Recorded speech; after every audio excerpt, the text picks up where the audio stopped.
Assalamualaikum warahmatullahi wabarakatuh, Bu Mila. Waalaikumsalam warahmatullahi wabarakatuh, Pak Jun. Bagaimana kabarnya Bu Mila? Alhamdulillah baik, Pak Jun. Alhamdulillah baik. Sebelum kita mulai proses coaching di sini, saya ingin berperan sebagai supervisor atau pengamat yang akan mengamati Bu Mila selama melakukan proses coaching bersama coachnya, ya Bu ya. Namun sebelum Bu Mila melakukan percakapan, ada beberapa hal yang ingin saya sampaikan terkait rubrik penilaian dalam proses pengamatan nanti. Di antaranya satu, Bu Mila telah memiliki prinsip coaching, yaitu kemitraan, proses kreatif, dan memaksimalkan potensi. Kemudian yang kedua, Bu Mila telah memahami kompetensi inti dari coaching, yaitu kehadiran penuh, present, mendengarkan aktif, dan mengajukan pertanyaan berbobot, serta mendengarkan dengan rasa. Yang ketiga, dalam percakapan coaching nanti Bu Mila akan menggunakan alur cerita, yaitu tujuan umum, identifikasi, rencana aksi, dan tanggung jawab. Itu rubrik penilaian yang nanti akan saya lakukan. Apakah dari yang telah saya sampaikan sudah jelas, Bu Mila? Alhamdulillah sudah jelas. Alhamdulillah baik.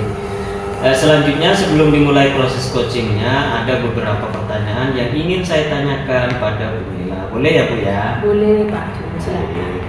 Untuk pertanyaan awal nih Bu, kompetensi coaching mana nih yang akan Bu Mila kembangkan dalam proses percakapan coaching nanti? Insya Allah ada dua kemungkinan Pak tentang kompetensi coaching yang mungkin saya kembangkan, yaitu yang pertama mendengarkan aktif, dan yang kedua mengajukan pertanyaan. Baik. Nah, dari dua kompetensi tadi, yaitu mendengarkan aktif dan mengajukan pertanyaan bobot, bagian kompetensi mana yang secara spesifik ingin diobservasi?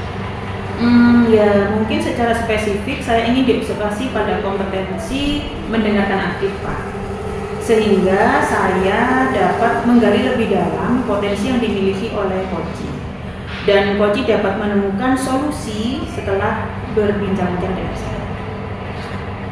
Baik Bu, memang mendengarkan aktif ini merupakan salah satu kunci ya agar coach dapat menggali banyak hal dari coach ya. Gitu ya Bu ya? Iya Pak Jun. Nah, pertanyaan terakhir nih Bu, bagaimana indikator ketercapaian dari tujuan pengembangan yang ingin Bu Mila kembangkan? Indikator ketercapaian yang ingin saya dapatkan diantaranya pertama, dalam percakapan coaching saya dapat menerapkan alur tirta dengan runtun. Kedua, saya bisa menemukan kata kunci yang nantinya dapat saya gunakan untuk menggali ide dari coach, sehingga coach dapat menemukan sendiri solusi atas permasalahan yang dialami. Baik Bu Mila, semoga indikator ketercapaian yang telah Bu Mila sampaikan benar-benar dapat menggali ide-ide dari coach, dan coach dapat menemukan sendiri solusi dari permasalahan yang dialaminya. Gitu ya Bu ya? Amin, amin Pak Jun. Nah, itu saja mungkin Bu yang bisa saya sampaikan. Selanjutnya Bu Mila dapat melanjutkan percakapan dengan coach bersama coachnya. Bagaimana? Bu Mila siap? Bismillah, insya Allah saya siap. Baik, terima kasih Bu. Silakan ya Bu ya. Terima kasih, baik Pak Jun. Siap. Assalamualaikum Bu Amil. Waalaikumsalam warahmatullahi wabarakatuh. Bagaimana kabarnya Pak Musi? Alhamdulillah baik-baik saja. Bu Amil gimana? Alhamdulillah ya. Bagaimana Pak Musi? Kira-kira hari ini kita bertemu, Pak Musi ingin ada yang diutarakan mungkin? Alhamdulillah kebetulan hari ini kita dapat bertemu Bu Amil. Ada beberapa hal yang ingin saya ceritakan kepada Bu Amil sehingga nanti saya dapat solusi dari permasalahan yang saya hadapi Bu Amil. Kira-kira Pak Musi sudah mengalami masalah pada saat kita? Permasalahannya adalah sebagai guru penggerak kan kita dituntut bisa menggerakkan rekan-rekan guru sejawat di sekolah, seperti itu Bu Amil. Akan tetapi dari pembelajaran yang terjadi di sekolah saya perhatikan banyak guru-guru pembelajarannya itu masih terpusat pada guru, tidak sesuai dengan filosofi pendidikan Ki Hajar Dewantara. Seperti itu Bu Amel permasalahannya. Begitu permasalahannya. Jadi masih berpusat kepada guru ya? Kepada guru. Menurut Pak Musi, kira-kira pembelajaran apa yang Pak Musi inginkan gitu Pak? Setelah saya mengikuti pelatihan pendidikan guru penggerak, meskipun sampai saat ini masih dalam pendidikan Ibu, saya telah banyak belajar mengenai pembelajaran yang seharusnya dilakukan oleh guru. Seperti itu, sesuai dengan filosofi Ki Hajar Dewantara, yakni guru itu harus dapat menuntun murid sesuai dengan kodrat murid dan sesuai dengan kodrat alam. Jadi saya simpulkan pembelajaran di sekolah itu harus sesuai dengan kebutuhan murid dan harus sesuai dengan perkembangan zaman. Artinya harus ada implementasi teknologi dalam pembelajaran di situ. Wah, keren. Berarti Pak Musi sudah melakukan pembelajaran yang sesuai dengan zamannya sekarang ya Pak? Alhamdulillah, sebagian besar. Sebelum kita melanjutkan kembali ke yang titik-titik yang harus kita selesaikan, kira-kira kita berbincang-bincang di sini atau kita lagi berdiskusi di sini untuk apa ya? Pak Musi? Untuk memecahkan bagaimana rekan-rekan guru sejawat dapat memberikan pembelajaran yang lebih berkualitas. Apakah masih banyak rekan-rekan sejawat Pak Musi yang masih konvensional gitu Pak? Sebetulnya cukup banyak Ibu dan cukup unik. Karena kenapa? Karena kemarin ketika diseminasi tentang visi guru penggerak di sekolah, yang banyak tahu tentang pembelajaran Ki Hajar Dewantara itu malah guru senior. Karena dulu ada pembelajaran apa istilahnya PP. Betul. Nah iya, kalau dulu itu ada, sedangkan pada masa saya itu sudah tidak ada. Dan bahkan saya lebih mengenal banyak Ki Hajar Dewantara lewat pendidikan guru penggerak ini. Jadi sekitar 70% lah pembelajaran di sekolah itu masih berpusat pada guru. Seperti itu. Tetapi ternyata yang terjadi di lapangan gimana Pak? Iya. Menghadapi. Yang terjadi di lapangan itu memang seperti yang saya sebutkan tadi cukup unik. Dan saya memang alhamdulillah ada beberapa guru muda yang bisa saya genjot, saya tawarkan untuk ikut serta menerapkan pembelajaran yang lebih berpihak kepada murid. Alhamdulillah. Apakah Bapak termasuk di dalamnya guru-guru muda ini? Alhamdulillah termasuk. Alhamdulillah, keren sekali. Berarti Pak Musi adalah orang-orang pilihan. Pak Musi, kira-kira tantangan selain tantangan bahwa ada guru-guru seperti ini, mungkin ada tantangan lain yang Pak Musi alami mungkin selain itu? Ada Ibu, tantangan lain salah satunya adalah kita kan sekarang dituntut untuk bisa teknologi. Artinya guru-guru masa kini harus adaptif terhadap perkembangan teknologi. Di sekolah saya itu salah satu hal yang menjadi kendala adalah tentang teknologi tadi. Salah satunya adalah guru-guru senior itu kurang adaptif terhadap perkembangan teknologi. Seperti itu tantangannya. Wow, ternyata tantangannya Pak Musi alami cukup berat ya. Cukup berat, cukup menantang. Cukup menantang. Kira-kira strategi apa yang Bapak akan lakukan untuk menghadapi tantangan? Strategi yang ingin saya lakukan, yang pertama berbagi praktik baik. Jadi berbagi praktik baik bahwa pembelajaran masa kini itu harus dituntut dengan implementasi pembelajaran berbasis teknologi. Jadi harus ikut dalam pembelajaran. Kemudian selain dari praktik baik adalah memberikan teladan dan mengajak secara aktif rekan-rekan sejawat. Khususnya guru-guru muda saya rangkul duluan. Nanti ketika sudah guru muda terangkul, nanti biar mereka menyebar seperti itu. Hebat. Rencana Pak Musi sangat hebat. Kira-kira rencana ini akan Bapak realisasikan kapan? Insya Allah minggu depan Ibu.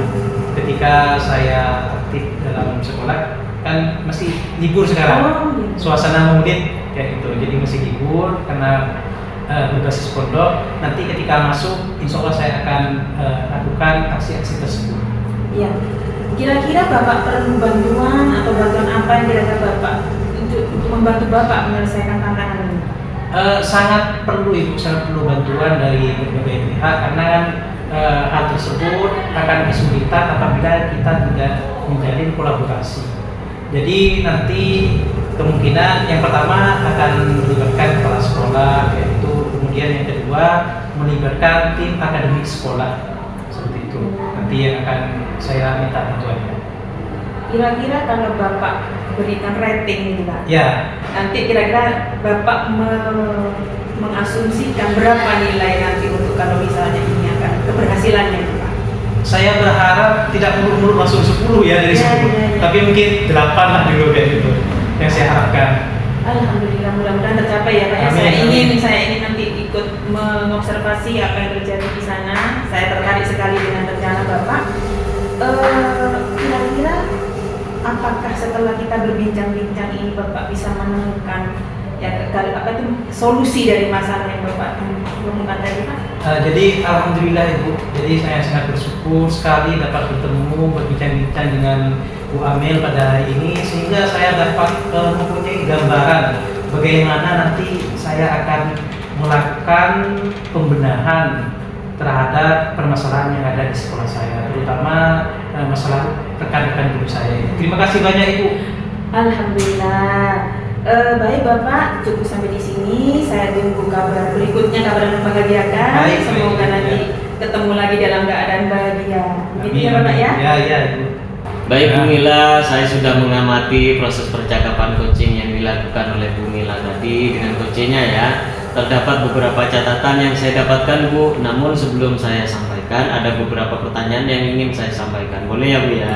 Boleh Pak Jun, silakan. Baik Bu Mila, apa yang sudah Ibu lakukan dan apa saja indikator ketercapaian dari proses percakapan coaching yang dilakukan Bu Mila tadi? Menurut saya dalam percakapan tadi saya sudah melakukan percakapan coaching dengan prinsip coaching yaitu kemitraan, proses kreatif dan memaksimalkan potensi coaching. Kemudian terkait dengan indikator ketercapaian, saya telah mendengarkan aktif dan mengajukan pertanyaan berbobot. Ya, jadi yang disampaikan oleh Bu Mila tadi memang sudah sesuai dengan hasil catatan saya ya Bu. Di catatan saya ini tampak Bu Mila menerapkan prinsip coaching, diantaranya kemitraan. Terbukti pada saat Bu Mila ngobrol dengan coachnya tampak setara, tidak ada perbedaan strata. Kemudian Bu Mila tampak menerapkan prinsip pada proses kreatif, di mana Bu Mila berusaha menggali kreativitas sesuai dari seorang coach untuk mengeluarkan berbagai solusi terkait masalah yang dihadapi. Kemudian Bu Mila juga tampak memaksimalkan potensi coaching, di mana percakapan diakhiri dengan suatu rencana tindak lanjut yang diputuskan tadi oleh coaching. Ya, berikutnya berdasarkan catatan saya, Bu Mila juga telah menerapkan kompetensi coaching dan sesuai dengan harapan Bu Mila bahwa terdapat dua kompetensi inti yang ingin dikembangkan, yaitu diantaranya mendengarkan aktif, mengajukan pertanyaan berbobot ya Bu ya. Dan yang terakhir, berdasarkan catatan saya, Bu Mila telah melaksanakan prinsip coaching menggunakan alur tirta dengan runtut sekali, mulai dari tujuan umum, identifikasi, reaksi, rencana aksi, dan tanggung jawab. Alhamdulillah secara umum Bu Mila telah melaksanakan percakapan coaching dengan sangat baik Bu. Ya, terima kasih Pak Jun, alhamdulillah. Luar biasa Bu Mila. Nah, berikutnya pertanyaan terakhir dari saya Bu. Menurut Bu Mila, kompetensi coaching mana lagi yang ingin dikembangkan berdasarkan hasil coaching Bu? Kompetensi inti coaching berikutnya yang ingin saya kembangkan adalah kehadiran penuh. Karena menurut saya tadi coaching kurang rileks Pak. Kemudian jadi seharusnya saya membuat coaching dalam keadaan presence dulu, salah satunya menggunakan teknik. Baik Bu Mila, jadi ke depan kehadiran penuh atau present ya, menjadi harapan Ibu agar bisa lebih dikembangkan ya. Baik Bu Mila, saya berharap kompetensi ini dapat segera Ibu kembangkan, begitu juga kompetensi yang lain agar semakin tajam dan percakapan coaching ke depannya. Saya juga berharap Bu Mila dalam menerapkan percakapan coaching selalu berpegang teguh pada prinsip paradigma coaching dengan mengikuti alur tirta. Ya, terima kasih. Sama-sama Bu Mila, terima kasih juga. saya akhiri. Wassalamualaikum warahmatullahi wabarakatuh. Waalaikumsalam.